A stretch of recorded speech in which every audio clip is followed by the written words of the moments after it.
Hi friends, welcome to our channel. അപ്പോൾ നമ്മൾ ഇന്ന് ചെയ്യാൻ പോകുന്ന ഒരു വിൻറ്റേജ് ഡയറി പോലെയാണ്. നമുക്കത് ഉണ്ടാക്കി സെയിൽ ചെയ്യാൻ പറ്റും. അപ്പോൾ നമുക്കത് ഫ്രണ്ട്സിന് കൊടുക്കാം, ഗിഫ്റ്റായിട്ട് കൊടുക്കാം, നമുക്ക് യൂസ് ചെയ്യാം. അപ്പോൾ അതെങ്ങനെയാണ് ചെയ്യുന്നതെന്നാണ് നോക്കുന്നത്. ഇത് ടീ ഡൈ ചെയ്തെടുത്ത പേപ്പറാണ്.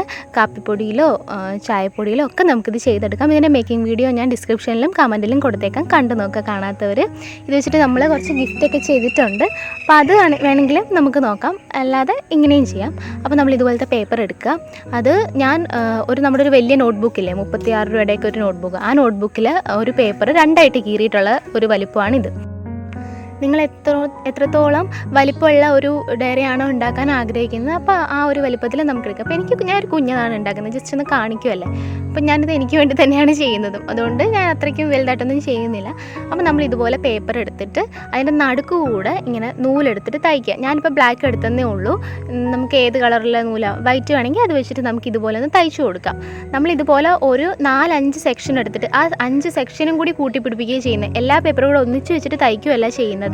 നമ്മളൊരു 5 പേപ്പർ എടുത്തിട്ട് അതൊന്ന് തയ്ക്കുക, അടുത്ത 5 പേപ്പർ എടുത്തിട്ട് തയ്ക്കുക, എന്നിട്ട് തയ്യലെല്ലാം കൂടി കൂട്ടി തയ്ച്ച് പിടിപ്പിക്കുകയാണ് ചെയ്യുന്നത്. അല്ലാതെ എല്ലാം അങ്ങനെ വെക്കുമ്പോൾ ഒന്നിനുള്ളിൽ ഒന്നായിട്ട് വന്നിട്ട് ഒരു നമ്മൾ ആർട്ടിഫിഷ്യലായിട്ട് ചെയ്തതാണെന്ന് പെട്ടെന്ന് മനസ്സിലാവും. ഒരു ഒറിജിനൽ ഡയറി പോലെ നമുക്ക് തോന്നിക്കത്തില്ല.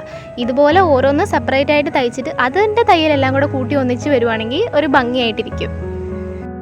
നമ്മൾ ഹാൻഡ് മെയ്ഡായിട്ട് ഒരു ബുക്ക് ഉണ്ടാക്കുകയോ ഡയറി ഉണ്ടാക്കുകയോ ചെയ്യുമ്പോഴുള്ള മെയിൻ പ്രശ്നം അതാണ്. നമ്മൾ എല്ലാ പേപ്പറും കൂടെ കൂട്ടി വെച്ച് തയ്ക്കുമ്പോൾ ആ ഒരു ഭംഗിയില്ലായ്മ വരും. അപ്പോൾ ഇതുപോലെ ഓരോ പോർഷനായിട്ട് ചെയ്താൽ മതി, നമുക്ക് നല്ല ഭംഗിയായിട്ട് ചെയ്തെടുക്കാൻ പറ്റും. ഇനി നമ്മൾ ഇതുപോലത്തെ ഒരു കാർഡ് ബോർഡ് എടുത്തിട്ടുണ്ട്. ഡയറി എന്ന് പറഞ്ഞാൽ പുറന്താൾ നല്ല കട്ടിയായിരിക്കണമല്ലോ. അപ്പോൾ ഇതുപോലെ 2 കാർഡ് ബോർഡും നടുക്ക് വെക്കാനൊരു, അത് നമ്മൾ എടുക്കുന്ന പേപ്പറിൻ്റെ വലിപ്പത്തിൽ നടുക്ക് വെക്കാനൊരു കഷ്ണം എടുക്കുക. എന്നിട്ട് നമുക്ക് ഈ 3 കഷ്ണം കൂടി ഒന്നിച്ചാക്കണം. ഞാനിപ്പോൾ ഇവിടെ ജൂട്ട് ഷീറ്റാണ് എടുത്തേക്കുന്നത്. അത് വേണമെന്ന് ഒരു നിർബന്ധമില്ല. നമ്മൾ ടീ ഡൈ ചെയ്തെടുത്ത് ആ പേപ്പർ തന്നെ കവർ ചെയ്തെടുത്താലും മതി. അല്ലെങ്കിൽ നമ്മൾ എന്താണോ കവർ ചെയ്യാൻ നമ്മൾ എന്തെങ്കിലും ഒരു ഭംഗിയുള്ള പേപ്പർ എടുക്കുമല്ലോ. അപ്പോൾ ഒരു വിൻറ്റേജ് ഡയറി ആയതുകൊണ്ട് ആ ഒരു കളർ കിട്ടാൻ വേണ്ടിയിട്ട് ഞാനിവിടെ ജൂട്ട് ഷീറ്റ് തന്നെ എടുത്തേക്കുന്നത്. ജൂട്ട് ഷീറ്റ് ഇല്ലെങ്കിൽ നമ്മൾ ജസ്റ്റ് ടിഷ്യൂ പേപ്പർ എടുത്തിട്ട് അതിൻ്റെ പുറത്തൊന്ന് ഒട്ടിച്ചു കൊടുക്കുക. എന്നിട്ട് അതിൻ്റെ പുറത്ത് ബ്ലാക്ക് കളർ അപ്ലൈ ചെയ്തിട്ട് മെറ്റാലിക് ബ്രൗണോ കോപ്പറോ ഏതെങ്കിലും വെച്ചിട്ട് ഹൈലൈറ്റ് ചെയ്യുക. അതുപോലെ നമ്മൾ ഒരുപാട് ഡയറി ഡെക്കറേഷൻ ചെയ്തിട്ടുണ്ട്. അതിൻ്റെ ലിങ്കും ഞാൻ ഡിസ്ക്രിപ്ഷൻ ബോക്സിൽ കൊടുക്കാം, കാണാത്തവരുണ്ടെങ്കിൽ കണ്ടു നോക്കുക. അപ്പോൾ ഇതുപോലെ നമ്മൾ ചെയ്തെടുത്തിട്ടുണ്ട്. ഇനി ഉൾഭാഗം ഒന്നും ജൂട്ട് ഷീറ്റ് വെച്ചിട്ട് കവർ ചെയ്യേണ്ട ആവശ്യമൊന്നുമില്ല. നമുക്ക് ഉൾഭാഗത്ത് നമ്മൾ ആ ചെയ്ത് വെച്ചിരിക്കുന്ന പേപ്പർ, തയ്ച്ച് വെച്ചിരിക്കുന്ന പേപ്പർ ഒട്ടിച്ചു കൊടുക്കാം. ഫെവിക്കോൾ വെച്ചിട്ടാണ് നമ്മൾ ഒട്ടിച്ചു കൊടുക്കുന്നത്. അപ്പോഴേക്കും നമ്മൾ വെച്ച് നോക്കണം ഈ ഡയറിക്കുള്ളിൽ എവിടെയെങ്കിലും പേപ്പർ വല്ലതും തള്ളി നിൽക്കുന്നുണ്ട്. നമ്മൾ തയ്ച്ചതല്ലേ, അപ്പോൾ എന്തെങ്കിലും തള്ളി നിൽക്കുന്നുണ്ടെങ്കിൽ അതൊക്കെ നമുക്കൊന്ന് കട്ട് ചെയ്ത് കൊടുക്കാം. പിന്നെ നമ്മളുടെ കയ്യിൽ എന്തെങ്കിലും ഡെക്കറേറ്റ് ചെയ്യാനുള്ള സാധനങ്ങളൊക്കെ ഉണ്ടെങ്കിൽ ഈ ഒരു ഭാഗത്ത് ഒട്ടിച്ചു കൊടുക്കാം. ഞാൻ അങ്ങനെയൊന്നും ചെയ്യുന്നില്ല. ഞാനിപ്പോൾ ഈ പേപ്പർ വെച്ചിട്ട് തന്നെ ആ ഒരു ഭാഗം ഒന്നിങ്ങനെ കവർ ചെയ്തെടുക്കുവാണ്. അപ്പോൾ നമ്മൾ കടയിൽ നിന്ന് വാങ്ങിക്കുമ്പോൾ ഡയറി അങ്ങനെയാണല്ലോ, ആദ്യത്തെ ഒരു പോർഷൻ ഇങ്ങനെ മറച്ച പോലെ ആയിരിക്കും. അപ്പോൾ അതുപോലെ തോന്നിക്കാൻ വേണ്ടിയിട്ട് ഇങ്ങനെ ഒന്നും കൊടുക്കുന്നുണ്ട്. അപ്പോൾ അതേ ഞാനിപ്പോൾ എടുത്തിരിക്കുന്ന പേപ്പർ എല്ലാം ഒരേ ഷെയ്ഡിലുള്ള പേപ്പറല്ല, പല കളറിലുള്ള, അതായത് നമ്മൾ ടീ ഡൈ ചെയ്തെടുത്തത് തന്നെ പല ഷെയ്ഡിലുള്ള പേപ്പറാണ് കൊടുത്തേക്കുന്നത്. ഇതുപോലെ ജൂട്ട് ഷീറ്റിൻ്റെ ഒരു ഭാഗം കട്ട് ചെയ്തെടുത്തിട്ട് ഒരു തുളയിട്ട് കൊടുക്കുന്നുണ്ട്. അത് നമ്മളൊരു മുത്ത് പോലെ, ഇത് ജൂട്ട് ത്രെഡ് വെച്ചിട്ടൊരു മുത്ത് കെട്ടിയതാണ്. അത് നമ്മൾക്ക് ലാസ്റ്റ് കാണിക്കാം.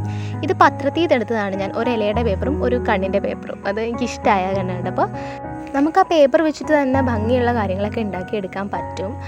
നമ്മൾ ഏത് പേപ്പറാണോ അല്ലെങ്കിൽ ഏത് ഭാഗമാണോ പത്രത്തിൽ നിന്നൊക്കെ കട്ട് ചെയ്തെടുക്കുന്നത്, ചിലപ്പോൾ ബുക്കുകളിൽ നിന്ന് കിട്ടും. അതൊക്കെ നമുക്കൊന്ന് സൈഡൊന്ന് മെഴുകുതിരി സൈഡ് വെച്ചിട്ടൊന്ന് കരിച്ചെടുക്കാം. അല്ലെങ്കിൽ ചുറ്റിനും ബ്ലാക്ക് കളർ അപ്ലൈ ചെയ്ത് കൊടുത്താലും മതി, ആ ഒരു വിൻറ്റേജ് ലുക്ക് കിട്ടാൻ വേണ്ടിയിട്ട്. ഞാനിതിങ്ങനെ അറേഞ്ച് ചെയ്ത് വെച്ച് നോക്കുന്നുണ്ട്, എന്നിട്ട് മാറ്റി മാറ്റി വെക്കുന്നുണ്ട്.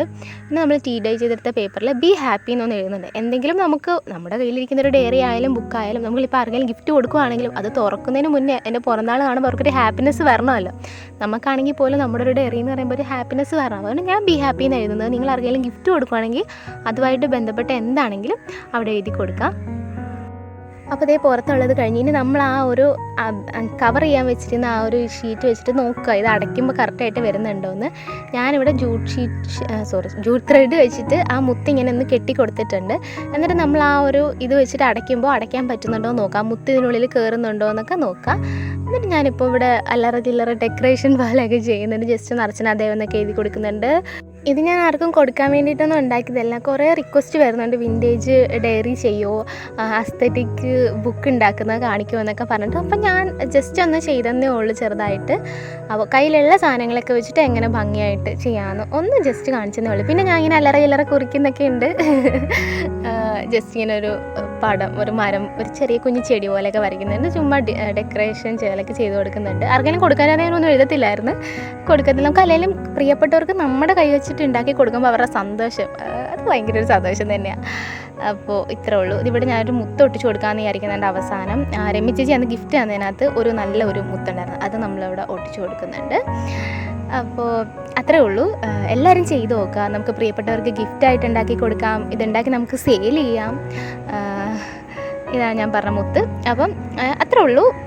അപ്പോൾ വീഡിയോ എല്ലാവർക്കും ഇഷ്ടമായെന്ന് വിചാരിക്കുന്നു. വീഡിയോ ഇഷ്ടമായെങ്കിൽ ലൈക്ക് ചെയ്യുക, ഷെയർ ചെയ്യുക. ചാനൽ ആദ്യമായിട്ടാരെങ്കിലും കാണുന്നുണ്ടെങ്കിൽ ഒന്ന് സബ്സ്ക്രൈബ് ചെയ്തേക്കുക. സബ്സ്ക്രൈബ് ചെയ്യുമ്പോൾ എൻ്റെ തൊട്ടടുത്തുള്ള ബെൽ ബട്ടൺ ഒന്ന് ക്ലിക്ക് ചെയ്യുക. Thank you for watching.